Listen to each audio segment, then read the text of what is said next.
제가 지난 결산 때 중앙정부가 세소부 결손을 메우기 위해서 일방적으로 지방 교부금을 삭감한 문제에 대해서 지적을 했었습니다. 지방세로는 공무원들 인건비도 충당하지 못하는 기초지방자치단체가 무려 104곳입니다. 행안부 장관님, 우리나라가 지금 기초지방자치단체가 전부 228개인가요? 6개인가요? 226개. 226개. 예. 그러면 226개 중에서 104곳이 지방세를 걷어서 지방 공무원들의 급여를 줄 수 없으니 근 한 45% 정도가 굉장히 취약한 체력을 가지고 있다라고 볼 수 있습니다. 그렇죠? 네. 예. 그렇게 지방세 걷어서 인건비도 해결을 하고 있지 못하는 상황인데 중앙정부가 일방적으로 교부금을 깎은 겁니다. 그런데 이게 올해 또 이런 일이 벌어졌고요. 내년에도 이런 일이 벌어지지 않으리라는 보장이 없어서 제가 오늘 이 시간에는 지방의 이야기를 좀 해보려고 합니다. 지난 10월 29일 날 국무회의에서 윤석열 대통령께서 지방자치의 날을 거론하면서 우리 정부는 지방시대 정부다 이렇게 화면에 나와 있습니다. 그리고 권한과 책임의 무게중심을 더 과감하게 지방정부로 옮기겠다 이렇게 말씀하셨습니다.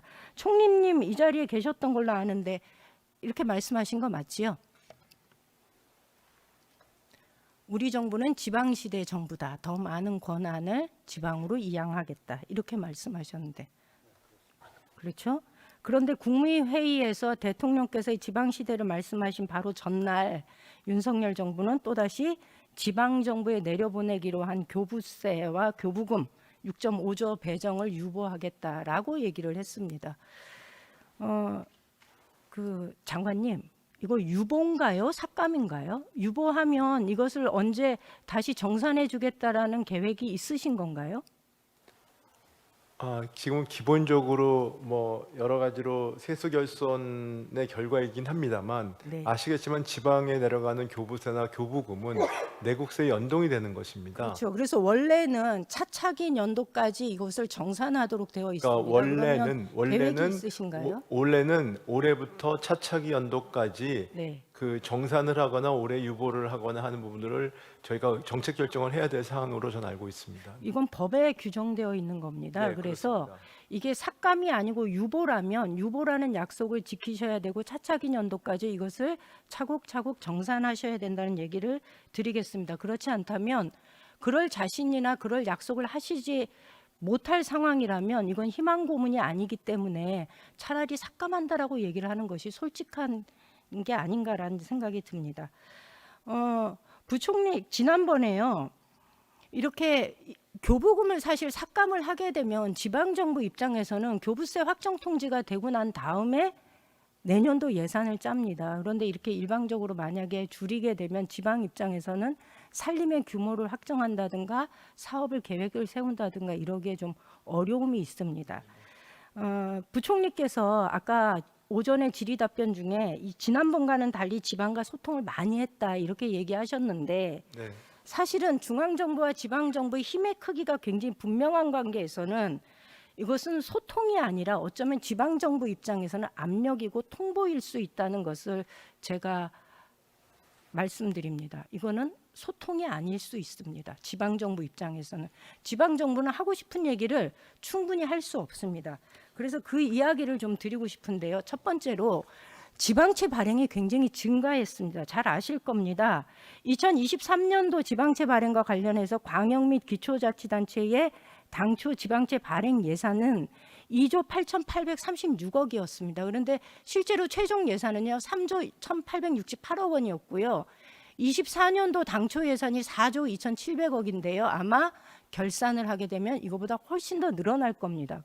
그렇기 때문에 광역 및 기초자치단체의 지방채 발행이 당초 예산보다 약 1.4조 원가량 증가되었다라고 볼 수 있습니다.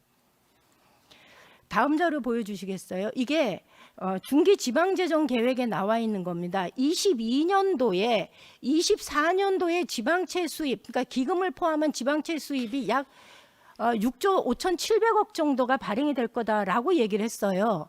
그런데 23년도에 24년 기준 전망을 어떻게 했냐면 6조 6,820억을 발행할 것이다 이랬어요. 근데 실제로 24년도에는 7조 700억 가량을 7조 7천억 가량을 발행을 했습니다. 그러니까 굉장히 많이 늘은 겁니다.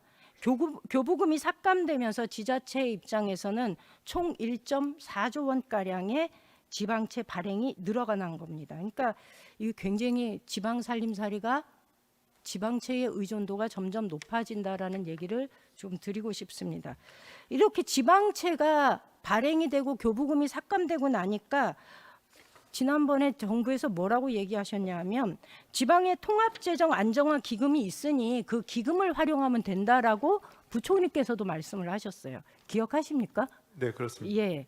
그래서 제가 시도별 통합재정 안정화 기금 예치금 잔액을 한번 확인해 봤습니다. 한번 화면 봐주세요. 17개 광역 시도의 22년 말 그 통합 재정 안정화 기금은 6조 5천억 가량이었는데요. 1년 만에 무려 2조 3,700억 원 가량이 줄어들었습니다. 전체 36%가 기금의 36%가 감소된 겁니다. 그런데 거기다가 기금조차 열악한 곳, 기금조차 조성하지 못한 곳이 있습니다. 한번 보세요. 기금이 100억 미만인 곳이 21개 지방자치단체고요. 기금이 1억 미만인 곳이 5개 지방자치단체입니다. 심지어 기금을 조성하지도 못한 곳은 12개나 됩니다. 교부세가 삭감이 되었을 때 지방채도 발행하기 어려운 상황에서 기금조차도 저러하니 지방이 살림은 어떻게 해나갈지 참 답답한 상황입니다. 그러니까 장관께서는 이런 상황에 기금으로 지방 살림살이가 가능할까라는 것을 한번 고민해 보신 적 있으신가요? 뭐 의원님 지난번에도 이게 비슷한 말씀을 하셨는데요. 그 제가 그 어떤 개별 기초자치단체나 지방자치단체의 상황에 따라서는 매우 어려울 것을 알고 있습니다만 이제 저희가 말씀을 안 드릴 수가 없어서요. 근데 지금 저희가 파악하기로는 뭐 이건 행안부 장관님이 더 잘 알고 계시겠지만 현재 전체적으로 통합재정안정기금 현재 가용재원은 4.2조고 순세계 잉여금은 2.7조라서 그러니까 그러니까 제 얘기 예. 잠깐만 6.9조 원의 가용재원이 활용 가능한데 네. 말씀하신 것처럼 그 굉장히 여러 가지로 이런 가용재원이 부족한 지자체가 꽤 있습니다. 저희도 그 대충 보니까 여러 개가 있는데 전체적인 규모로 봤을 때는 예산 규모 대비 한 1%에서 한 0.5에서 2.5% 정도입니다. 그래서 통상적인 세출 조정으로 대응이 가능하다고 전체적으로 판단이 되는 측면도 있어서요. 일단 통계는 그렇게 나오기 때문에 네. 저희가 행안부를 통해 가지고 지방자치단체의 재정 여력 수준이 각기 저마다 다르고 네, 그렇죠. 네, 예, 네. 그 정도는 알고 계실 거라고 네. 생각이 드는데요. 한 가지 더 문제가 있습니다. 뭐냐 하면 이렇게 되면 지방 재정의 의무 지출 비중이 확 늘어난다는 겁니다. 이 얘기는 다시 말하면 돈 1,000원 주면서 마실 바나나 우유도 사오고 딸기 우유도 사오고 소보루 빵도 사와 그리고 남는 돈 너 가져라는 말하고 똑같은 겁니다. 중앙정부가 의무 지출 비중이 54%이고 재량 지출 비중이 46%거든요. 그런데 지방 정부는요 의무 지출 비중이 68.7% 무려 70% 가량이 됩니다. 그리고 재량 지출 비중이 31%밖에 되지 않습니다. 이런 상황이면은 지방 정부가 뭘 할 수 있는 게 없어요. 다음 자료 한번 보여주시겠어요? 행안부 장관님, 장관님께서 지난번에 이 얘기하셨어요. 재정이 어려운 지자체는 지방채 인수하겠다 이렇게 이야기하셨어요. 기억하십니까? 네. 예, 기금 이용해서 지방채 인수하겠다라고 얘기하셨어요. 혹시 기금을 인수하기 위한 예산은 충분히 확보되어 있나요? 지금 기재부하고 긴밀하게 협의하고 있습니다. 긴밀하게 협의요? 네. 25년도에 자료 한번 보세요. 25년도에 기금이요. 그러니까 공자기금을 이용해서 지방채를 인수하기 위해서 마련된 예산이 어느 정도냐 하면요. 21년도에 2조 1,000억 원이었습니다. 그런데 24년도에 2조 6천억 원이었거든요. 요거 사용이 한 43% 사용이 됐어요. 25년도에 내년에 준비되어 있는 예산은 100억 원밖에 안 됩니다. 무려 99%가 깎였습니다. 물론 남아있는 돈 43% 사용하고 남아있기 때문에 그거 활용하면 된다라고 얘기하시지만 그 다음 밑에 자료 한번 보세요. 21년도에요. 2,100억 원가량의 이 기금 중에 공자기금의 지방채 인수 비용 중에서요. 95%가 사용이 됐고요. 24년도가 43.3% 사용이 됐거든요. 이 차이가 뭔지 혹시 짐작이 가시나요? 22년도에 지방선거가 있었습니다. 지방선거가 있으면은요, 21년도에 지역의 수건 사업들이 굉장히 활발하게 일어납니다. 그럼 미루어 짐작하면 26년도에 지방선거를 앞두고 있는 25년도에 그 지방채 발행 액수는 기금 포함해서 지금 한 8조 정도가 예측이 되고 있는데 저 정도의 공자 기금 가지고 여력이 안 되는 지방 정부의 지방채를 인수해 줄 수 있을까요? 장관님 보시기에 어떻습니까? 가능할까요? 글쎄요. 가능하지 않습니다. 장관님께서 지금 글쎄요라고 답변을 하시면 안 됩니다. 226개의 기초지방자치단체 17개 광역시도의 살림살이를 훤하게 들여다보셔야 되고 재정에 여력이 안 되는 기초지방자치단체가 있다면 이곳이 어떻게 정상적으로 재정 운영이 될 수 있을 것인가를 고민하셔야 되는 상황인데 글쎄요라고 답변하시면 제가 굉장히 실망스럽습니다. 네, 대책을 좀 지금도- 세우셔야 되지 않을까요? 지금도 지방자치단체하고요. 저희가 그 지방재정협력지원단을 꾸려서 수시로 지자체의 어려움을 상의하고 같이 해결 방안을 마련하고 있습니다. 다음 자료 한번 보여주시겠어요? 이게 제주도예요. 제주도 25년도에 지방채 발행 차입선인데요. 금융기관 차입이 86%고요.